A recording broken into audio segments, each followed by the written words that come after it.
it's turning out to be a pretty nice day outside, although it's getting a little bit colder. We'll have the forecast later in the show. Well, you know, getting older is one of those unavoidable facts of life, but there's no reason you need to approach your latter years with fear and uncertainty. There are a lot of things you can decide now that give you and your family peace of mind as you get older. Becky Buchner of Elderly Services Incorporated is here to help us get started making a plan for the future. Why is it so important for us to, let's say, start now, where we are now, planning for the future? Well, it's real important, Joe, and if I could just share a couple of facts with you that really bring this home, it'll help our conversation. But in 1776, the average life expectancy of an American was 32 years. And in 1996... 1776, 32 years. Wow. So that in 1996, we found the fastest growing group of people in our population are those folks 85 plus. And within that group, there's another smaller group of people very active that are 100 plus. And so what we're finding here is a real challenge in looking toward being 100 ourselves. Yeah. Also, in the next 10 years, the number of people over 50 is going to double. So there's some real opportunity for growth. Absolutely. Well, you're here. You can make 3 real main points today about getting ready for that time. What's number one? Number one is do your homework. One of the things we found is that most of us as adult children have not had the experience of parents who are living and staying with us so long. And on the other hand, parents have not lived to be 85 before. So, you know, when you go into the bookstore, you see lots of books on talking to your teenager or effective parenting, those sorts of things. So you're going to see a lot of new material and even segments in shows like this on the change in our aging population. Sure. So you need to really take advantage of that material. Right. There's lots of things out there, but accessing it often is the thing we don't do. So that's certainly number one. Right, and you could get a friend or family member to help you get that information. That's true. I think, you know, we had just a glimpse of the joy of aging from George Burns, and he's a role model for a great number of people, and we need to remember George Burns as something. If he can live to be 100, so can we.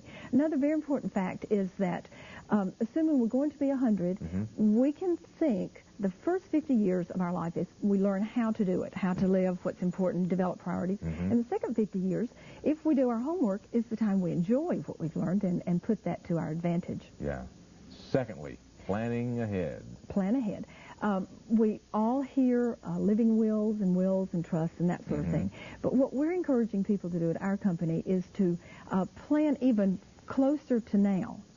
Because often you're incapacitated for a short time. You want your life to continue to go right along, not to miss a beat. For example, if you need to be in the hospital, who does take care of your pets? Now, that's a minor thing, but you mentioned your new grandfather there. So, but, you know, if these are very important relationships. Who takes care of your yard? Where do you take your cleaning?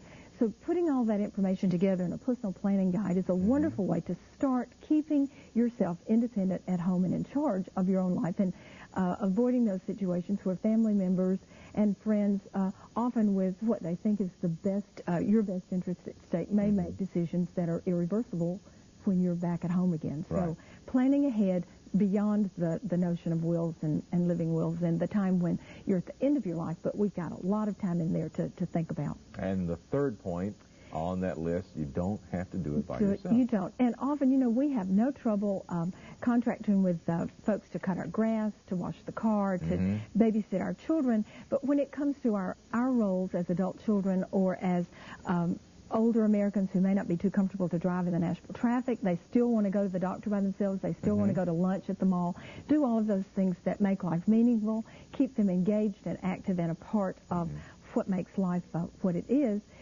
We are hesitant to do that. There are many services now available where you can do those things, not have to be dependent on your children. We do things, we need things that take the place of children because often they live in other states, mom and dad are here. Lots of guilt in families, and it puts lots of pressure on families. So if you can find and access those personal assistance services that can keep you going, you're going to be in much better shape. Now, medical centers, hospitals, and things like that have done a real good job about helping to show what they are providing out there for people and an aging population. But there's more to planning rather than just medical. There are other things. Oh, yes. Well, you know, first of all, Abraham Lincoln said you're about as happy as you expect to be. In our company, we say you're about as healthy and happy as you expect to be, because if you if you have this notion that, you're going to get through these small crises that develop in life with your health, then you're going to live a long time. So expecting to be healthy is very important, and I think most doctors would share that same advice to patients. We also know that within the whole discussions and conversations about aging, that we have to remember that aging is not a disease. It's a stage in life. And if you do those three things, the stage in life that should be most joyous will be that for you if that's what you expect. Quickly, often I think in the past we have gotten that Medicare card when we're 65, and it has served as like a rite of passage that you can quit work, sit down on the front porch, and let other people begin to pick up the slack. But, at 65, you could have another 30 years of being active and carrying on your part of making a contribution back to the community. George Burns, Bob Hope. Bob Hope is in his 90s and was still cutting up the other day, I saw. And so can we. Absolutely, absolutely. Well, if you would like to plan ahead and know the tricks of the trade of planning ahead, of course, their company is called Elderly Services Incorporated. We'll be glad to help you. Becky Bookner, her number is on our Talk of the Town hotline. And what we need to have you back sometime where you can answer some phone calls. Oh, I'd love to. I think this group needs lots of motivation. People need to feel great about getting up. They're 80. Isn't that wonderful? Instead of, we do sort of our own worst enemy. Sometimes you have children, they're the terrible twos, and oh my word, my children are teenagers, and oh dear, they're in college or they're getting married, and oh dear, my parents are 70 and 75, or they're celebrating their 60th wedding anniversary. And really, that is just fabulous, and I would love to come back. Okay. I love this subject. We'll do it. Thanks so much. Thank you so much. Okay. All right. Coming up next, we've got a preview of Hollywood's biggest nights, the Academy Awards, when we come back. If you'd like more information about anything on today's show, just call our Talk of the Town hotline.